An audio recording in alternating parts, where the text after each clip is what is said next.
Turn now to that dilemma that has been facing House Democrats today. They're delaying a planned vote on a resolution condemning anti-Semitism.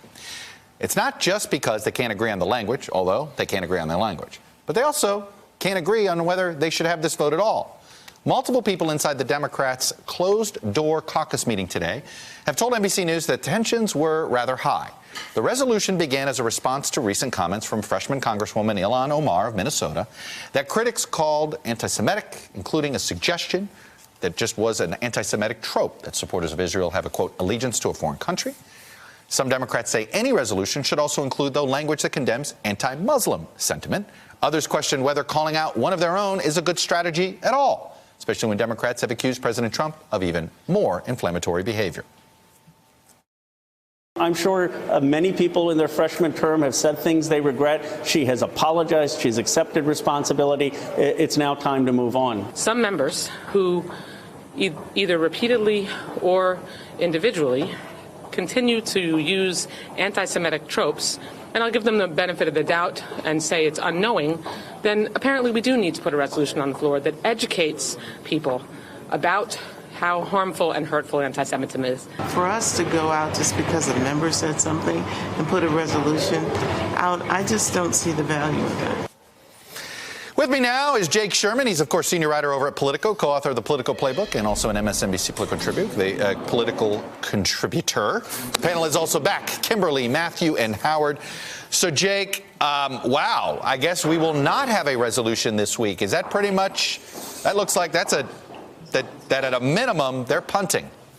Yeah, so we just caught up with Nancy Pelosi within the last, let's call it, hour and a half, and she said a couple things that were interesting. She said, number one, she doesn't know when this resolution is going to come up. It has to go to the Foreign Affairs Committee, which is taking care of it, so that's removing it one step from the leadership offices. Number two, although she that's said, Eliot Engel.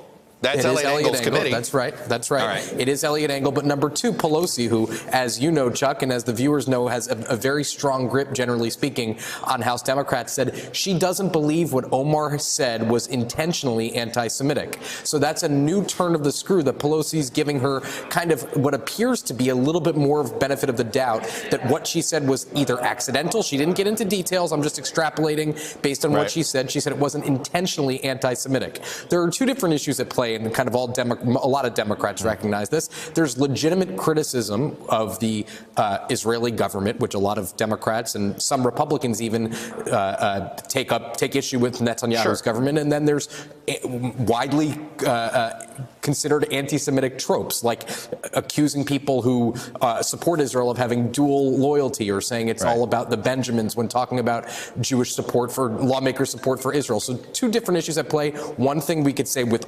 certainty is this is swamping Democrats' message at the moment, and 2 votes in 60 days to condemn a member of their own majority. I will add one more point. I thought that was a brilliant point you made, Jake and Kimberly. If you take the characters in Virginia, basically the Democrats spent the month of February condemning themselves. Yes. Yes, they did. But I think, look, By the way, over things that have outraged them about President Trump. That's the irony. Like, that's why they're in this box. Right. They're so upset at how Trump has behaved in some of these things that it's bounced back. Then they're like, okay, zero tolerance? Welcome to zero tolerance. And like the situation in Virginia, there is no real resolution of anything. It all flared up, they reacted, and then basically hoped that it would go away. And I think that's why this keeps happening over and over and over again. Look, we have members of the Democratic caucus who have issues with U.S.-Israel policy. Now, is there a difference between that and demonizing Israel or anti-Semitism? Yes, but these things are often done in an overlapping way, and we have not had a discussion about where those lines are and what they mean and why these tropes are as offensive as they are. But this resolution won't get us there. That's not the solution that is necessary. When I heard Jake, when I heard you say that Nancy Pelosi say, well, I don't believe she intended to be. Matthew, I don't want to speak for you, but I can hear every conservative friend of mine going, conservatives are never giving the same benefit of the doubt on this, too. And that is sort of always the issue here when there is this finger pointing, which is each side is willing to give their own bad guys or gals more of a benefit of the doubt than the other side, and therefore hypocrisy reigns. Well, and it opens the door for more extreme statements. on the part of Representative Omar. How many times are we prepared to give her the benefit of the doubt? The Democrats gave her that for her tweet saying that Israel had hypnotized the world. They gave her that for the "it's all about the Benjamins" comment, tying Jewish money to support for Israel. Oops, she apologized, benefit of the doubt. Now you hear again, oh, well, actually, she hasn't apologized for this one, which I think is interesting because it's even more serious. It's accusing supporters of Israel of allegiance to a foreign power, which is the old dual loyalty smear. And if the Democrats can't condemn this, then the door is wide open for Omar and others to make even more anti-Semitic statements. You know, Howard, it's interesting to me. I think she's in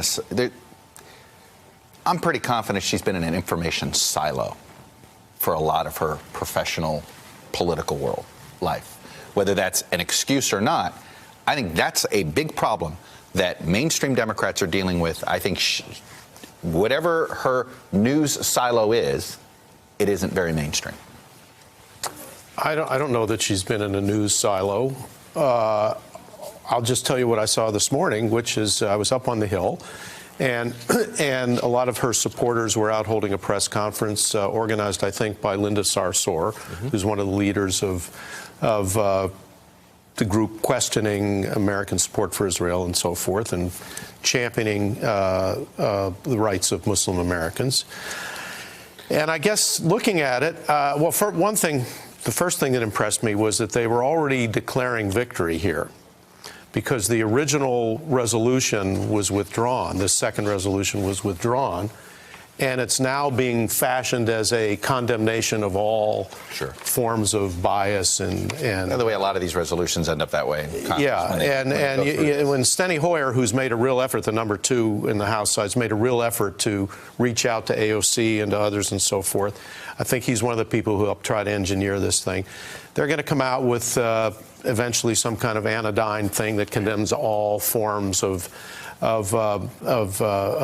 discrimination and racism and so forth. My view is fine. If that's what they want to do, fine. But this issue is not going away, and Ilhan Omar is not going away. You know, Jake, are Democrats now realizing why Republicans did put their head in the sand sometimes, why Paul Ryan did, why Boehner supposedly did? Because once you go down this road, you never stop. Right? That's the problem. It's never enough. That's been an argument I've heard from the right for a long time, of why some on the right say, stop with this stuff because you'll never win. And the left is finding the same thing out. Yeah, and it's a member management issue for a leader like Pelosi or Paul Ryan or John Boehner. Do you want your members voting against one of their own time and time again? And you're right. What Howard said and what you said and what Matthew said is right. I mean, she's going to keep talking about this. These are beliefs that she feels strongly about, whatever she believes. I'm not saying she's an anti-Semite. I'm just saying she believes in this stuff. And clearly, because she keeps talking about it. Another thing I keep hearing, and I wanted to write a story about this, but I haven't had time. But I mean, Republicans have been saying for years they believe the Democratic Party is shifting away from Israel in a way that Free Beacon readers probably know very well, because this has been in the pages many times. And I don't mean that in a glib way. I mean, I think Republicans are now seeing what they've been predicting for many, many years, which is they think that Democrats are moving sharply away from Israel, and they think this is now a time where some Democratic voters, not a lot, are going to say this party has moved away from me on an issue I care about. For the last 10 years, the Democratic share of the vote of Jewish voters has, I think, gone from like 78 to 72. I mean, it is not a huge move, Kimberly. Here's the irony which is that Donald Trump, as a campaigner and as a president, arguably has opened the door for all kinds of craziness. Well, that's that we made very strongly yesterday. Yeah. So. On this front. All right. We'll pause here. Jake, thanks a lot. Crazy day. You got a real smile from all of us around the table when you said, I had this other story I wanted to write, but I just haven't had time. Welcome to the Trump era for every reporter in Washington. Anyway, Jake, well done, sir. Thank you. Hello, YouTubers. If you're watching this, it means you've checked out our channel, so thank you. Now do me a favor. Subscribe by clicking on that button down there. Click on any of the videos to watch the latest interviews and highlights from MTP Daily and MSNBC. You can get more Beat the Press content every morning in the First Read newsletter. If you're tired of content that you don't know anything about where it came from, you don't have to have that problem with us. NBC News, MSNBC, MTP, and the Meet the Press mindset right here for you on YouTube. Subscribe now.